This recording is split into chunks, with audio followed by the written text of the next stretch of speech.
पिंकी मैं बस आ रही हूँ। और अब करना ये है कि तमाशा करो। तमाशा ये कि एक दो ट्रांस अपनी कमीज़ें फाड़े और तुम लोग ऐसे वीडियो बनाओ कि हमें यहाँ बुलाया बेनज़ीर जरदारी ने। मतलब हम आए थे शिकायत लेके, केस लेके। इसने बोला है तुम्हारे बाप का कमरा नहीं है, निकलो यहाँ से। एसएसपी को बोलूँगी, एसएसपी एफआईआर करेगा। ऐसा कभी भी नहीं हुआ। हमारी आईजी से अपील है, इस तरह की वीडियोस बनाओ और इसको जलील करो, और इतना जलील करो कि पूरी दुनिया देखे। मैं आ रही हूँ, बस निकल रही हूँ, घर से तैयार हो रही थी।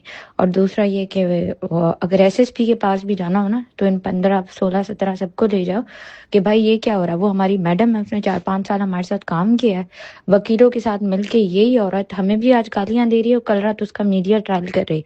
हम तो उसको जाने नहीं देंगे, सीधी सी बात है।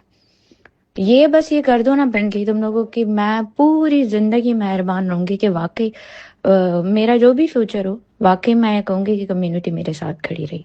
और कम्युनिटी की एक जबान होती है, और आदमी और औरत से बेहतर तो फिर ट्रांसजेंडर ही है। पिंकी, मुद्दा यही होना चाहिए कि भाई इसका, हमारी मैडम का मीडिया ट्रायल आप कैसे करा रहे हो। ये कल एक औरत कुर्सी पे बैठी है तो बैठती, कोई बात नहीं थी, इसने मीडिया को कैसे बुलाया, वकीलों तक ये बात कैसे गई, और ये कैसे मीडिया में जाके बकवास कर रही है कि मारिया ऐसी मारिया ऐसी। मैडम मारिया का इसने मीडिया ट्रायल कैसे कराया। उसने 5 साल हमारे सर पे खड़े होके जो है ना वो काम किया है। ये कैसे कर सकती। आज सबको नंगा कर दो, इतना चिल्लाओ कि पूरा ऑफिस मुझे रिक्वेस्ट करे। मुझे फोने आ रही हैं 1 2 लोगों की, एसएसपी के पास भी, इधर भी शोर मचाओ। बोलो हम तो आज प्रोटेस्ट करेंगे, भले एसएसपी हम पे एफआईआर करे, लाठी चार्ज करे, जो करना है करे। इसने हमारी मैडम का मीडिया ट्रायल कराया कैसे, वकीलों के कहने पे। कौन है ये वकील इस तरह से।